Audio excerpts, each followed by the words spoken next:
Tujuan dibuatnya video ini yaitu untuk memenuhi tugas dari mata kuliah metodologi penelitian yang diampu oleh Ibu Arida Zikrasya, Eskom-Emkom. Sebelumnya perkenalkan, saya Ramayanti Sinada. Saya Bayu Asparada nama Paung. Saya Agustina. Saya Bima Cantika. Oke, untuk mempersingkat waktu, langsung saja kita masuk ke materi pertama. Oke, baiklah, di sini masuklah kita pada latar belakang.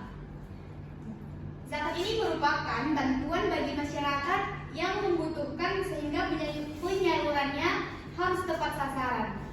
Nah, namun di Basnas Kota Tanjung Balai ini proses seleksinya masih dilakukan secara manual, sehingga membutuhkan waktu lama dan cenderung lebih berpotensi rawan kesalahan.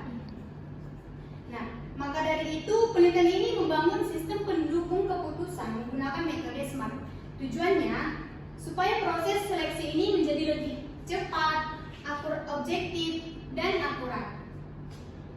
Next. Nah, masuklah kita pada tujuan penelitian. Tujuannya itu yang pertama, membangun sistem pendukung keputusan penerima zakat menggunakan metode SMART. Yang kedua, menggunakan metode SMART lalu menghasilkan peringkat calon penerima berdasarkan kriteria yang telah ditentukan. Yang terakhir, membantu Basnas mengambil keputusan secara lebih objektif dan mengurangi kesalahan perhitungan. Next. Yang ketiga ada manfaat penelitian. Penelitian ini bermanfaat bagi Basnas karena membantu mempercepat proses seleksi, lalu meningkatkan ketepatan keputusan. Nah, bagi penulis, penelitian ini menambah pengalaman dalam membangun sistem berbasis web dan menerapkan metode SMART. Sedangkan bagi akademik, penelitian ini dapat menjadi referensi untuk penelitian berikutnya. Next. Masuk kita ke landasan teori.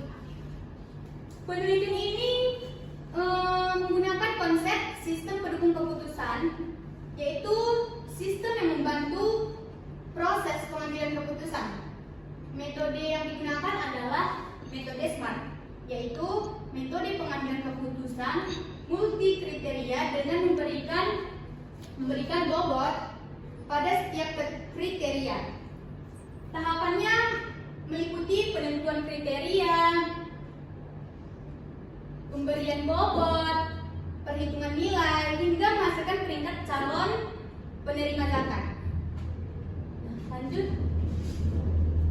Nah, di sini ada kriteria penilaian SMART yang di dalamnya ini terdapat 5 kriteria penilaian, yaitu yang pertama ada pendapatan, yaitu dengan bobot 30%, lalu jumlah tanggungan yaitu sebesar 25%, kondisi rumah sebesar 20%, lalu pekerjaannya 15%, dan kondisi ekonominya 10%. Nah, bobot tersebut ini digunakan untuk menghitung nilai akhir setiap calon penerima sehingga diperoleh peringkat berdasarkan prioritas. Oke, mungkin itu saja yang bisa saya sampaikan. Terima kasih. Di sini kita masuk ke metodologi penelitian.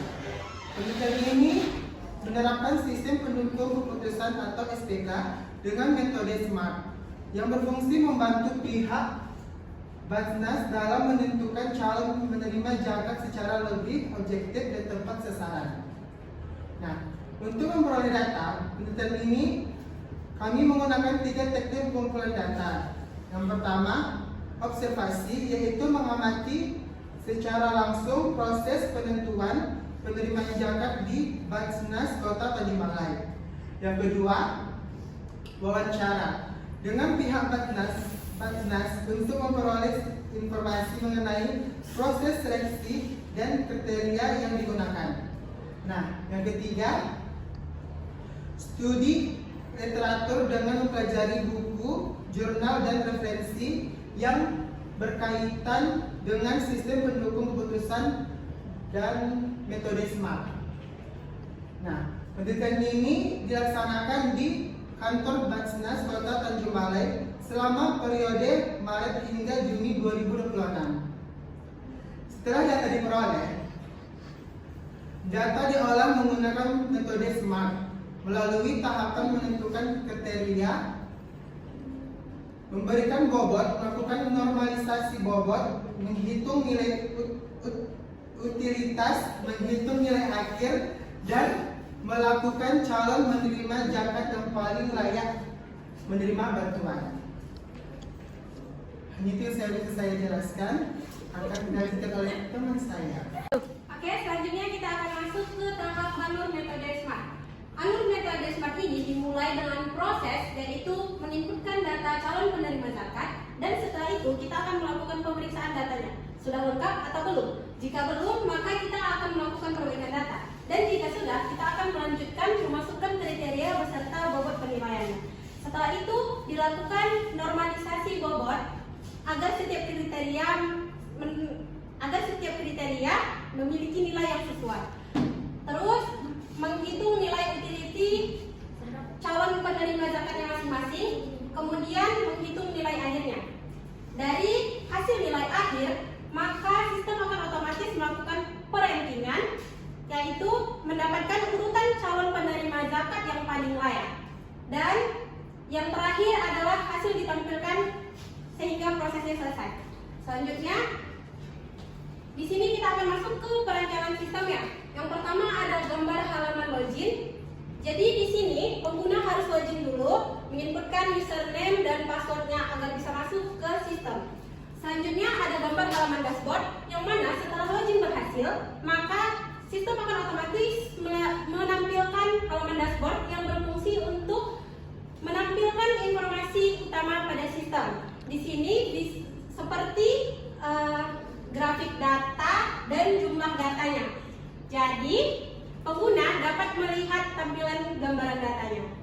Oke, di sini kita masuk ke gambar halaman data calon penerima zakat.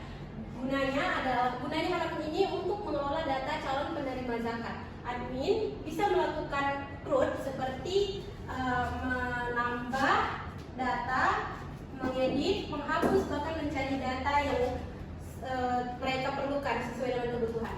Dan masuk ke gambar halaman data kriteria. Di sini berisi data kriteria yang digunakan untuk penilaian, seperti pendapatan, tanggungan, kondisi rumah, pekerjaan, dan kondisi kesehatan. Ini juga bisa dilakukan CRUD oleh adminnya. Selanjutnya ada gambar halaman penilaian alternatif. Di sini admin harus memasukkan nilai terhadap kriteria dari masing-masing calon penerima zakatnya. Setelah itu masuk ke gambar halaman proses perhitungan SMART. Setelah menginputkan semua nilai, maka sistem akan menghitung secara otomatis hingga menghasilkan nilai akhir. Selanjutnya, masuk kita ke gambar halaman hasil perankingan. Setelah semua proses, maka data akan ditampilkan dalam bentuk perankingan mulai dari yang tertinggi sampai dengan yang terendah. Di sini hasil ranking pertama yaitu Siti Aminah sebesar 0,85 sebagai prioritas pertama, dan yang terakhir ditempati itu oleh, dan yang kelima itu adalah Rinawati sebesar 0,45 sebagai peringkat kelima. Dan masuk kita ke gambar halaman laporan. Di sini fungsinya untuk melihat laporan beserta mencetak laporannya. Ada laporan data mustahik, laporan hasil ranking, laporan kriteria, dan laporan perhitungan SMART yang bisa kita ubah nih fiturnya mulai dari tanggal berapa sampai tanggal berapa yang ingin kita cetak sesuai dengan kebutuhan kita, dan bisa kita cetak dalam versi PDF, Excel, maupun hanya di print aja. Udah, selanjutnya masuk kita ke implementasi metode SMART. Pada bagian ini adalah hasil implementasi dari perancangan sistem yang sebelumnya telah saya jelaskan. Jadi mulai dari fitur tampilan login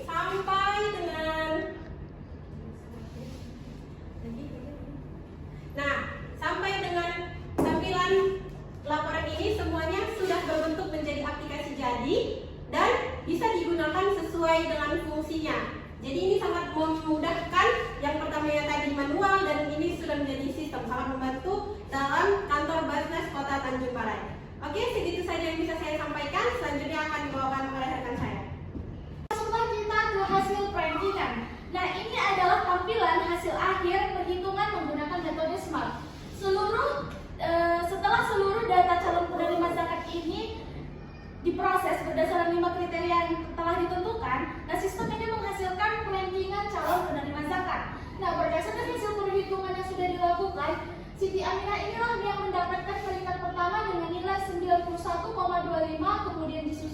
Budi Santoso 81, Joko Prasetyo dengan nilai 79, Ahmad Fauzi dengan nilai 75,5 dan Rinawati dengan nilai 73,5. Di sini bisa kita lihat bahwa Siti Aminah inilah calon penerima zakat yang paling direkomendasikan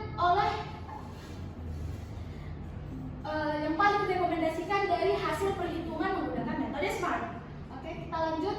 Oke, sekarang kita masuk ke pengujian sistem. Ini adalah pengujian halaman login. Di sini akan dilakukan 3 kondisi, yaitu login menggunakan data yang benar, login dengan password yang salah, dan login tanpa mengisi data. Nah, berdasarkan hasil pengujian, seluruh fungsi login ini berjalan dengan baik dan sesuai harapan. Sistem dapat menerima data yang valid dan menolak data yang tidak valid.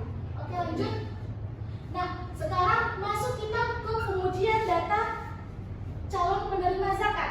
Nah, pengujian ini meliputi menambah data calon penerima, mengubah data calon penerima, menghapus data calon penerima, dan menampilkan data calon penerima.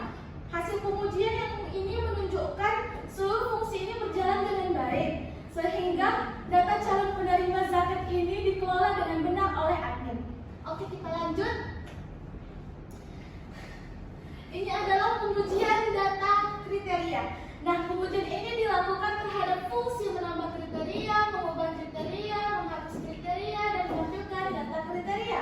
Berdasarkan hasil pengujian telah kita lakukan, seluruh fungsi ini berjalan dengan sesuai harapan dan statusnya juga berhasil. Oke, kita lanjut. Nah, ini adalah pengujian data penilaian. Nah, pengujian ini dilakukan untuk memastikan proses penambahan nilai alternatif, mengubah nilai alternatif, menampilkan data penilaian dengan baik. Hasil pengujian ini menunjukkan seluruh proses ini sesuai harapan dan statusnya juga berhasil. Kita lanjut. Nah, ini adalah pengujian proses perhitungan SMART. Pengujian ini dilakukan pada proses menjalankan proses SMART, melakukan normalisasi bobot, menghasilkan ranking. Nah, berdasarkan hasil pengujian yang telah dilakukan, seluruh proses perhitungan ini berjalan dengan baik dan sistem berhasil menghasilkan ranking penerima calon zakat. Oke, sekarang kita masuk ke pengujian laporan. Pengujian ini dilakukan pada fungsi menampilkan laporan, mencetak laporan, ekspor PDF, dan juga ekspor Excel. Hasil pengujian ini menunjukkan fungsi laporan ini berjalan dengan sesuai harapan dan digunakan dengan baik oleh kebutuhan bagi pengguna. Oke, kita lanjut. Nah, ini adalah hasil pengujian sistem. Slide ini merupakan ringkasan hasil pengujian yang telah dilakukan secara keseluruhan. Nah, berdasarkan hasil pengujian yang telah kita lakukan pada seluruh modul sistem, mulai dari login, data calon penerima, data kriteria, data penilaian, perhitungan SMART, dan juga laporan. Hal ini menunjukkan bahwa sistem yang dibangun itu telah berjalan sesuai dengan fungsinya. Oke, mungkin itu saja yang bisa saya sampaikan. Akan saya kembalikan ke moderator. Terima kasih. Mungkin itulah materi yang bisa kami sampaikan. Selanjutnya kami membuka sesi tanya jawab. Untuk teman-teman yang mau bertanya, kami persilakan. Saya Pak, perkenalkan nama saya Syahrudina. Di sini saya ingin bertanya mengapa penelitian ini penting untuk dilakukan.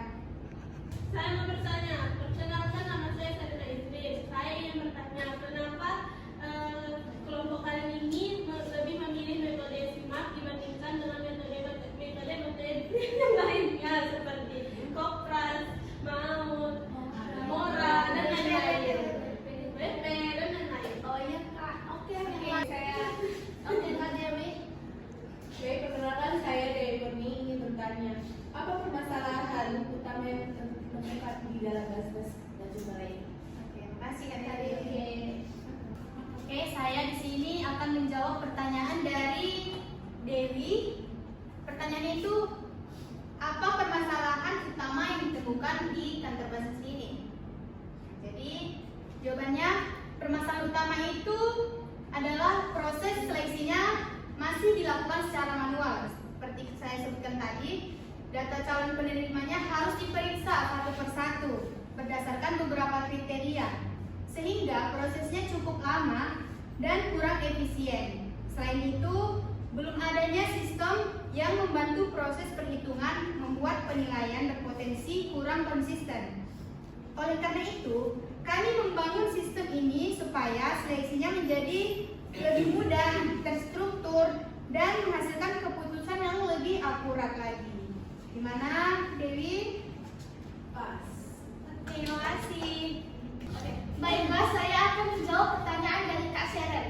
Tadi pertanyaannya, mengapa penelitian ini penting untuk dilakukan? Nah, menurut kami penelitian ini penting dilakukan karena proses penentuan penerima zakat di Basnas itu masih dilakukan secara manual. Nah, cara tersebut membutuhkan waktu yang cukup lama, terutama jika jumlah calon penerima zakat banyak. Selain itu, proses penilaian juga berpotensi terjadi kesalahan atau perbedaan dalam menentukan siapa yang lebih layak menerima zakat tersebut. Nah, dengan adanya sistem pendukung keputusan menggunakan metode SMART ini, proses penilaian itu menjadi lebih cepat, lebih objektif, dan dapat membantu Basnas dalam mengambil keputusan secara lebih cepat dan tepat. Oke, itu saja. Di sini saya akan menjawab pertanyaan dari Kakak Serina, yaitu mengapa kami memilih metode SMART dibandingkan dengan metode lain seperti AHP, SAW, dan yang lainnya itu kan. Di sini kami memilih metode SMART karena metode ini memiliki proses perhitungan yang cukup sederhana dan mudah dipahami, tetapi tetap mampu menghasilkan keputusan yang objektif. SMART dapat menilai setiap calon penerima berdasarkan beberapa kriteria yang sudah ditentukan. Kemudian, setiap kriteria diberi bobot sesuai tingkat kepentingannya.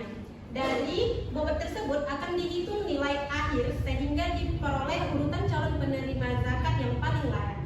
Menurut kami, metode SMART sangat cocok digunakan pada penelitian ini karena sesuai dengan kebutuhan sistem dan mudah diterapkan oleh pihak Basnasnya. Bagaimana Kak Serina? Sudah pas atau ada lagi pertanyaannya?